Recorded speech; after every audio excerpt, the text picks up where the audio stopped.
Study point में पूरा देखिए प्रॉब्लम सर्वर में आ रही है बार बार, तो अपना ऐप और वेबसाइट के लिए हम सब चीज़ें कर चुके हैं, तो दिक्कतें आ रही हैं। तो एक दो दिन में तब तक हम रिकॉर्ड करके वीडियो डाल दे रहे हैं और आप लोग उसको देखिएगा। कल के टॉपिक को हम आगे बढ़ा रहे हैं। ऑनलाइन आना चाहते थे लेकिन दिक्कतें आ रही थी, लोग जुड़ नहीं पा रहे थे, प्रॉब्लम आ रही थी। पुनः हम शुरू करते हैं टॉपिक को, नए सिरे से हम बात करेंगे और आज हम लोग पढ़ेंगे गांधी का जो कल मैंने छोड़ा था वहां से आगे ले चलते हैं। ध्यान दीजिएगा, मोहनदास करमचंद गांधी की पूरी विवेचना में बताता हूं, उनका जन्म कुंडली बता दिया था, गांधी जी कहां से आए थे, कौन क्या था। आज हम थोड़ा आगे चलेंगे, राष्ट्रीय राजनीति में गांधी का मूल्यांकन क्या था। गांधी कर दे, देखिए गांधी जी दक्षिण अफ्रीका रूपी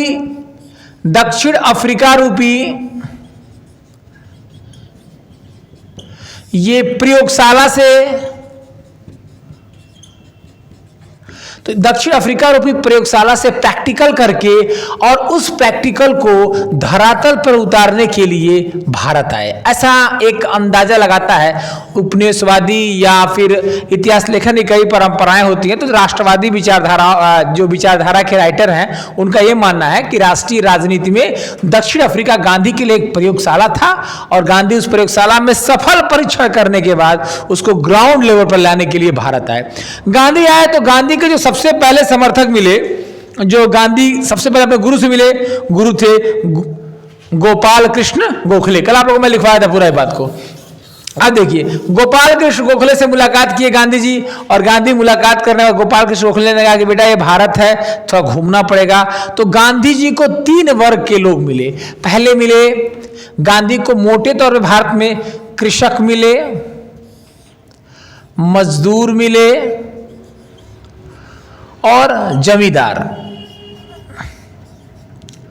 ये 3 बड़े वर्ग थे जिनको गांधी को, इन लोगों को मिलाकर ही कोई जन आंदोलन उठाना था। आंदोलन तो पहले भी हो रहे थे, देखेंगे गांधी के थोड़े समय पहले, जैसे आने से के समय जस्ट आते हैं, होम रूल लीग आंदोलन चलता है।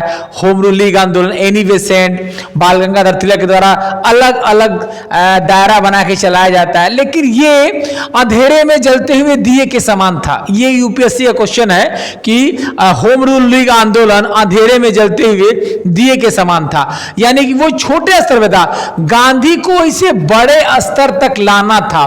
ऐसी स्थिति में गांधी को 3 ऐसे लोग थे जिनको जोड़ना था, कृषक, मजदूर और जमींदार। देखिए, सबसे पहले कॉन्सेप्ट अगर क्लियर रहेगा तो आपसे गलती नहीं होगी।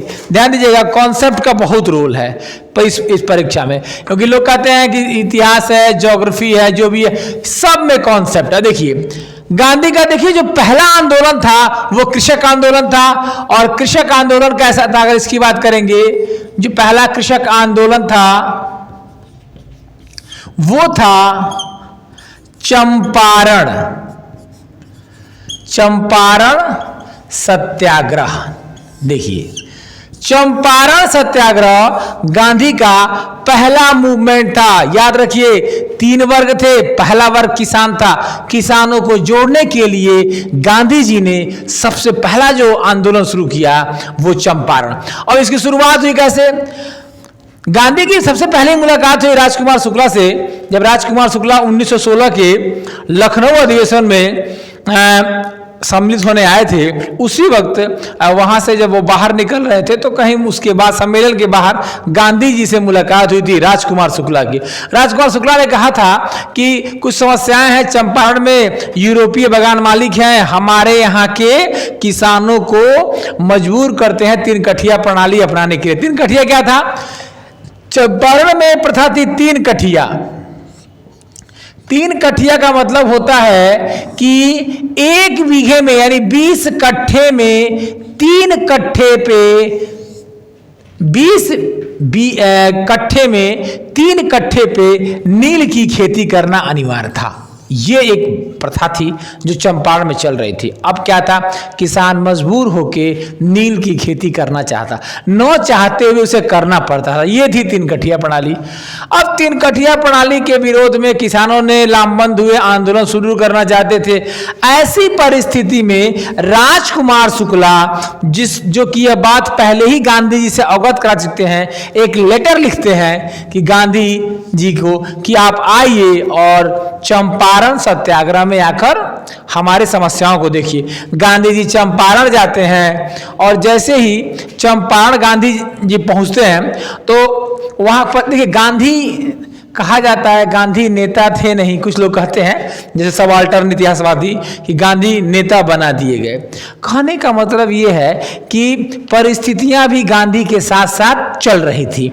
अब जैसे गांधी यहाँ नील आंदोलन के लिए आते हैं तभी यूरोप में कृत्रिम नील की खोज हो जाती है। अब कृत्रिम नील की खोज से क्या होता है कि जो ऐसे प्राकृतिक नील थे, जैसे जो नील की खेती की जाती थी, उसकी डिमांड घटने लगी। ऐसी परिस्थिति में जो यूरोपीय बागान मालिक थे उनको अब ये लाभप्रद नहीं लगा और यहाँ से चले गए। अब जब यहाँ से चले गए तो लोगों का यही मानना था कि 1917 का जो सत्याग्रह था वो गांधी सफलता प्राप्त किए। लेकिन गांधी ने सत्य के लिए आग्रह पहली बार किया, वो कहाँ किया? चंपारण सत्याग्रह। चंपारण सत्याग्रह जब गांधी जी गए तो उनके साथ राजेंद्र प्रसाद से लेके कई बड़े नेता गए थे जो उस वक्त के जो समाज सेवी थे। उसी में गांधी जी के इस मूवमेंट का विरोध किया था, चंपारण सत्याग्रह एनजी रंगा ने किया था। किसने किया था? एनजी। आप जब प्रतियोगी परीक्षा देखते हैं तो एनजी पूछता है कि चंपारण सत्याग्रह का विरोध किसने किया था, तो आप आंसर क्या देंगे? एनजी रंगा ने दिया था। ठीक है, तो यहां से शुरुआत होती है। थोड़ी सी बातें और जो कल हम टॉपिक बताए तो उससे और बता दें। ये गांधी का चंपारण सत्याग्रह का था। तो एक बार अवधारणा क्लियर करता हूं, फिर मैं फैक्ट बोल के भी लिखवा दूंगा, आप लोग परेशान मत होइएगा। मैं टॉपिक बोल दूंगा और आप लोग लिख भी सकते हैं, ये भी काम कर सकते हैं। अब देखिएगा, गांधी का तो पहला आंदोलन रहा चंपारण सत्याग्रह। यहां तक तो दिखाई दे रहा होगा। तो ये था चंपारण सत्याग्रह। अब देखिए, चंपारण सत्याग्रह में गांधी ने किसानों को जोड़ लिया 1917।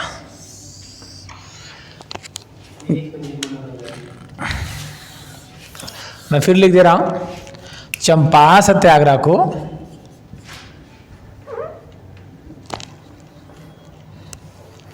अगर यहां देखेंगे तो चंपारण सत्याग्रह 1917,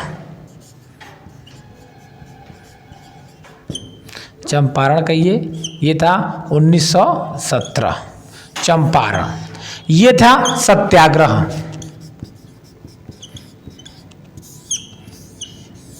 और याद रखिएगा, इसी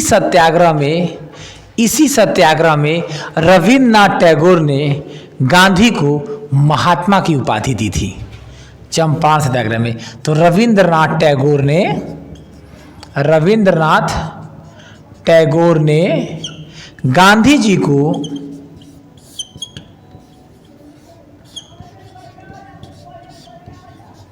महात्मा की उपाधि दी थी।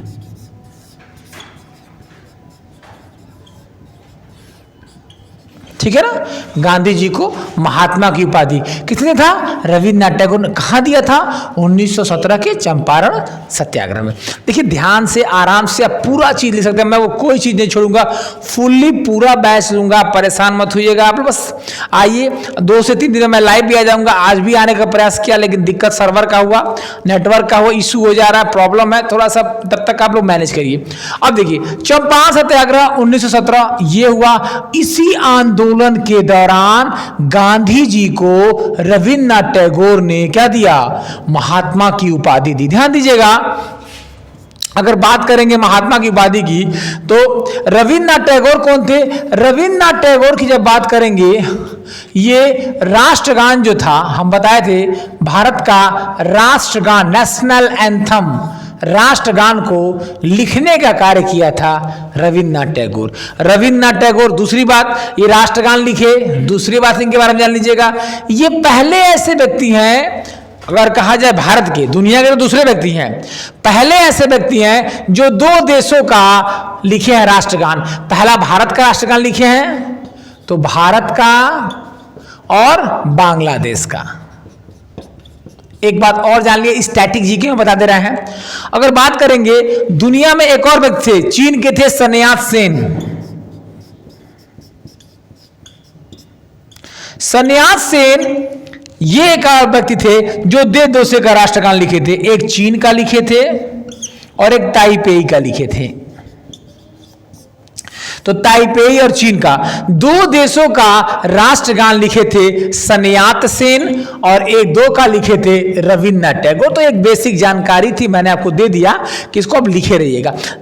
ये क्लास मेरी क्या है, स्पेशली आप लिख देखिए, राष्ट्रवादी इतिहास भी पढ़ेंगे ना, तो कुछ मार्क्सवादी इतिहास लेखक हैं, कुछ आर्थिक रूप से कहते हैं कि गांधी को परिस्थितियों ने नेता बना दिया। जैसे आप देखिएगा कि कुछ लोग कहते हैं कि गांधी जी उपनिवेशवादी इतिहास लेखन करते हैं, जो विदेशी आए थे कि भारत के लोग अभी सीख की प्रक्रिया में थे, अब सीख रहे थे भारत के लोग। क्या गया, जैसे कि 1905 में पहली बार भारत के लोग रोड पर उतरे तो हमने 1909 का अधिनियम दे दिया, होम रूल लीग आया, सब लोग सहयोग किए तो हम 1919 का अधिनियम दे दिए। गांधी के जन आंदोलन हुए, सविनय अवज्ञा और सहयोग आंदोलन, 2 आंदोलन देखे गया तो 1935 का अधिनियम दे दिया। और जब गांधी ने भारत छोड़ो आंदोलन शुरू किया तो हमने भारत को आजाद कर दिया। तो वो ये कहते हैं कि परिस्थितियों जन हमने भारत में लोकतंत्र का विकास किया, जो कि गलत, एक मिथ्या है। तो एक ऐसे भी क्वेश्चन आता है, क्या अंग्रेजों ने भारत को दिया? देखिए, मैं ये क्लास वनडे का तो बता ही रहा हूं, लेकिन उन लोगों के लिए भी बता रहा हूं जो यूपीएससी वगैरह तैयारी करना चाहते हैं, तो वो समझ सकते। सोच अच्छी आपकी होनी चाहिए, समझिएगा, जहां से मिले उसको पॉइंट आउट करिएगा, लिखते जाइएगा, लिखवाने का प्रयास करेंगे। तो यहां पर आपको फैक्ट क्या मिला, चंपारण सत्याग्रह, रविन्द्रनाथ टैगोर ने गांधी को महात्मा की उपाधि दी। गांधी जी का पहला सत्य के लिए आग्रह था, सत्याग्रह था। हम कल लिखवाए थे सदाग्रह या सत्याग्रह, इस शब्द को गांधी जी के भतीजे कल लिखवाए थे, बताए थे आप लोगों को मगन लाल के बारे में, उन्होंने इसको दिया था। अब देखिए, चंपारण में 3 कठिया प्रणाली था, नील की खेती के लिए था, नील की खेती के नील बगान मालिक परेशान कर रहे थे, गांधी जी सत्याग्रह गए और गांधी जी को इसके लाभ मिला। अभी कॉन्सेप्ट बनाइए, ध्यान समझिएगा, ये पूरी कहानी इसकी हो गई। दूसरा मूवमेंट करते हैं, इरेज करते हैं। जब दूसरे मूवमेंट की बात करेंगे तो गांधी ने किसानों को अपने आंदोलन से जोड़ लिया। उसके बाद गांधी का जो तीसरा आंदोलन था, मूवमेंट था, वो आपका था अहमदाबाद मिल आंदोलन। अहमदाबाद मिल आंदोलन, ये क्या था? कपड़ा मिल था, याद रखिएगा। इस कपड़ा मिल आंदोलन में एक कपड़ा मिल था, कपड़े की फैक्ट्रियां थी। यहां पर क्या हुआ था समझिएगा, यहां क्या था कि अहमदाबाद में प्लेग नामक बीमारी फैल गई थी। अब प्लेग बीमारी फैलने से वहां के वर्करों को मिल मालिकों ने, ठीक है ना, बोनस दिया था। अब वो बोनस दिए थे तो बोनस का लाभ इतना मिल रहा था मिल मालिकों मजदूरों को कि बोनस का फायदा वो लेते रहे। लेकिन जैसे ही प्लेग का दौर खत्म हुआ तो मिल मालिकों ने बोनस देने से मना कर दिया। अब जब बोनस देने से मना कर दिया तो ये कहा कि नहीं, हमको तो बोनस चाहिए ही चाहिए। ये लोग आंदोलन किए, गांधी जी को बुलाया गया अहमदाबाद। अहमदाबाद मिल आंदोलन में गांधी जी ने भूख हड़ताल किया। तो भूख हड़ताल, एग्जाम में पूछे आपसे गांधी का पहला भूख हड़ताल कब हुआ, तो गांधी का पहला भूख हड़ताल अहमदाबाद मिल आंदोलन में हुआ।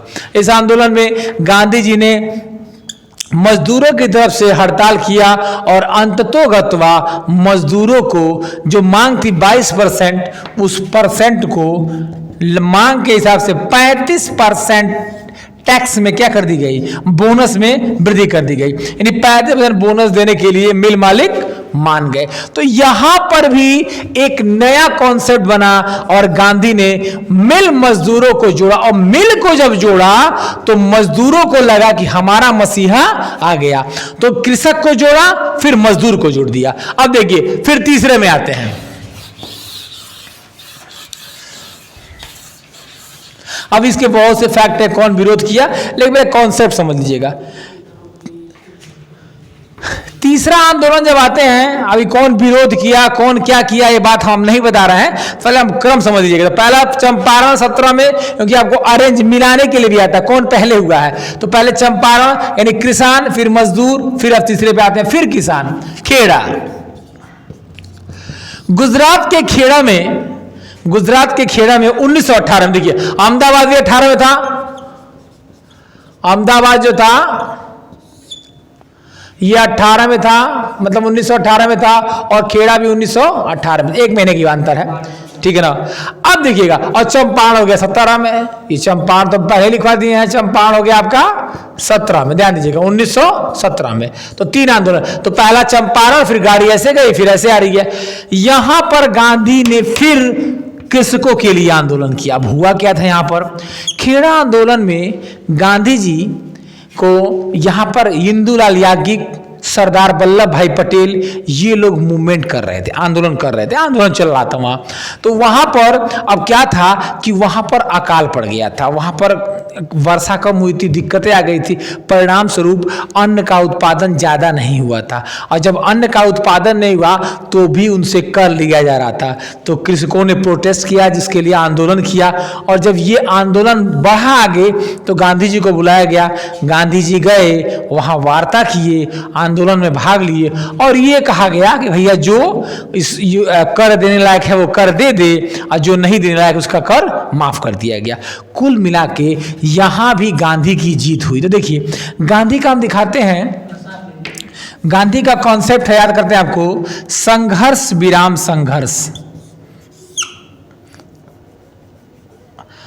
संघर्ष विराम संघर्ष, ध्यान दीजिएगा, ये गांधी का स्ट्रेटजी था। पहले संघर्ष करेंगे, विराम करेंगे, संघर्ष करेंगे। ठीक इसी के बाद गांधी जब 1919 का अधिनियम आता है, उस अधिनियम में भारतीयों को सफलता नहीं मिलती है। अब उसका हम आपको पूरा डायग्राम बनाते हैं, ध्यान से समझिए आप लोग, ठीक है ना।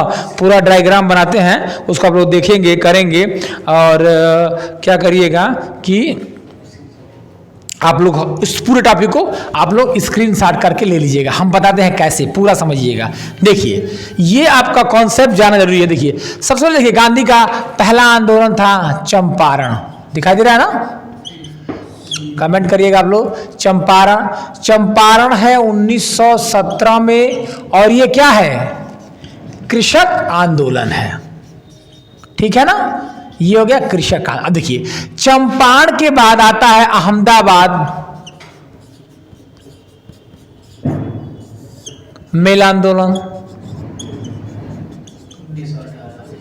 और ये आपका आ गया 1918, ध्यान दीजिएगा, ये था मजदूर आंदोलन।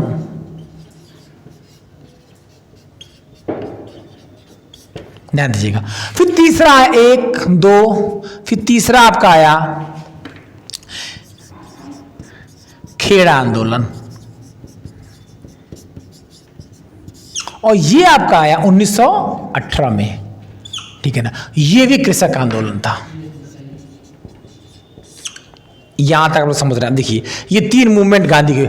अब इसी समय 1919 का अधिनियम आया, आप लोग इसको एकदम डेट वाइज याद कर लीजिएगा, स्क्रीनशॉट ले सकते हैं आप लोग। देखिए 1919 का अधिनियम आया, 1919 का अधिनियम आया, और इस अधिनियम पर जो रिपोर्ट आया, इस अधिनियम को कहा जाता है मॉन्टेग्यू चेम्सफोर्ड अधिनियम।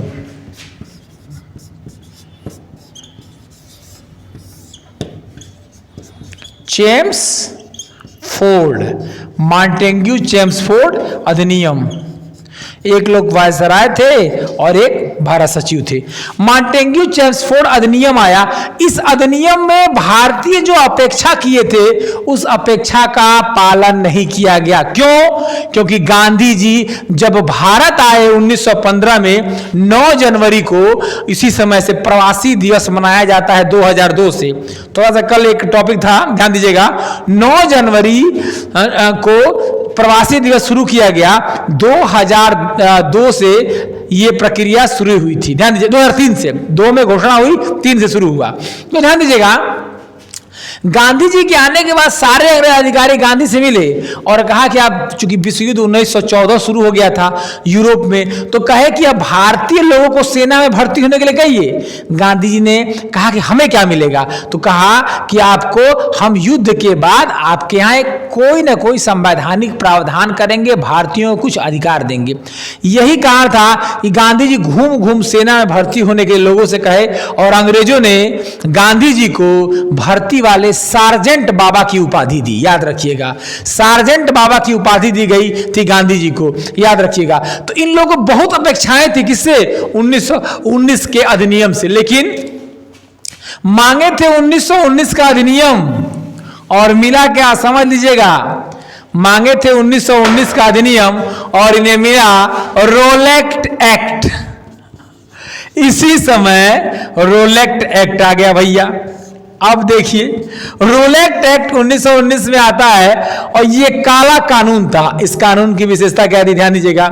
इसमें कहा गया कि देखिए, बिना किसी को बताए जब चाहे गवर्नमेंट किसी को गिरफ्तार कर सकती है, ये बात था। कोई वकील नहीं, कोई दलील नहीं, कोई अपील नहीं। रोलेक्ट एक्ट का महामशहूर नारा, कोई वकील नहीं, कोई दलील नहीं, कोई अपील नहीं। भैया मर्जी थी, जिसको हो उसको टांग ले जाए। अब देखिए, इसी रोलेक्ट एक्ट का विरोध, ठीक है ना, कुछ लोग कर रहे थे। उसमें दो लोगों का नाम आता है। एक थे यशपाल, नाम था सैफुद्दीन किचलू, और एक थे डॉक्टर सत्यपाल। डॉक्टर सत्यपाल, सैफुद्दीन किचलू, ये दो नया नया युवा थे, अभी हल्का हल्का रेख आया था। यही सब कह रहे थे, आंदोलन में लगे थे। निकल गए सब, खटाक से आ गए, कह रहे भैया ये कैसा नियम है, इस तरह भी होता है क्या? तुरंत विरोध किया गया और ये लोग विरोध करना शुरू कर दिए। इन दोनों को गिरफ्तार कर लिया गया। अब वहां बड़ी दिक्कत थी, जब ये दोनों गिरफ्तार हुए, पूरे पंजाब में आंदोलन फैल गया।